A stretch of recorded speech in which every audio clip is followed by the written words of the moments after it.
ඔයාලා හැමෝම එකතු වෙලා ඉන්නේ ඔසී vlog with Shaggy YouTube channel එකත් එක්ක ලැබුවා වූ 2020 අලුත් අවුරුද්ද සුබ අලුත් අවුරුද්දක් වෙන්න කියලා මම එකසිතින් ප්‍රාර්ථනා කරනවා. ඉතින් අද මම ජනවාරි 1 වෙනිදා හවස ඇවිල්ලා ඉන්නවා සිඩ්නි වල තියෙන ලංකාරාම විහාරස්ථානයට. ඉතින් සිඩ්නි වල ඉන්න සිංහල හැමෝගෙම දායකත්වයෙන් පවත්වාගෙන යන මෙම ලංකාරාම විහාරස්ථානය වැඳ පුදා ගන්න තමයි අද අපි ඇවිල්ලා තියෙන්නේ. ඉතින් ඔයාලත් සිඩ්නි වලට ඇවිල්ලා ඉන්න කෙනෙක් හරි නැත්නම් විසිට් එකකට එන්න බලාපොරොත්තු වෙමින් ඉන්න කෙනෙක් හරි යන්නම ඕන තැනක් තමයි මේ සිඩ්නි වල තියෙන ලංකාරාම විහාරස්ථානය. මේ ලංකාරාම විහාරස්ථානය තියෙන්නේ ස්කෝෆීල්ඩ් කියන ඒරියා එකේ. ඉතින් ඔයාලට Google එකේ සර්ච් කරොත් එහෙම ඔයාලට මේ විහාරස්ථානය හොයාගන්න පුළුවන්. ගොඩක් දායකයෝ අද ජනවාරි 1 වෙනිදා මේ විහාරස්ථානයට ඇවිල්ලා ඉන්නවා.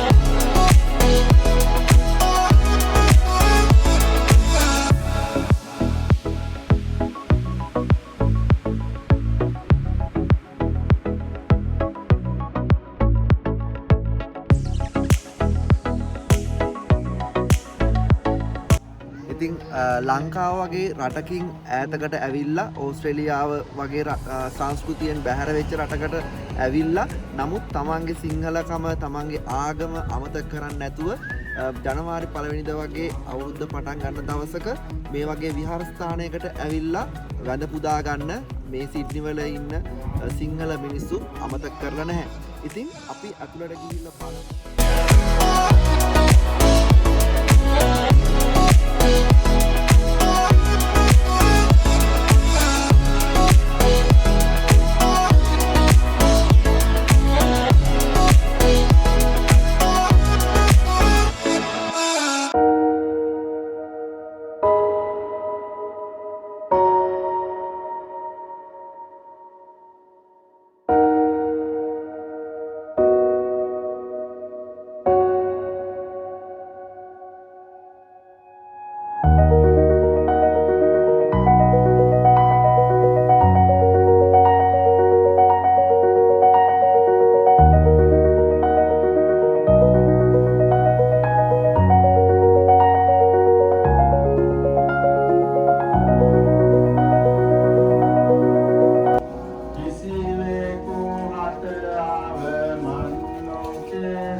puja has been organized in the name of the 28 names of the Buddhas.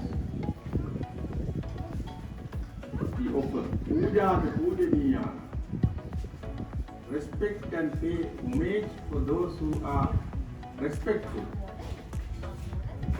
and also we are going to recite some gathas, peace, and bless all of you to have a better life. Here right now and throughout the day, and also the future, that blessing is highest blessing that you need. By the power of the Buddha, Dhamma and Sangha, by the power of the recital and the Buddha Puja, may you be well and happy. May your upward path be smooth, sure and steady. That is our wish.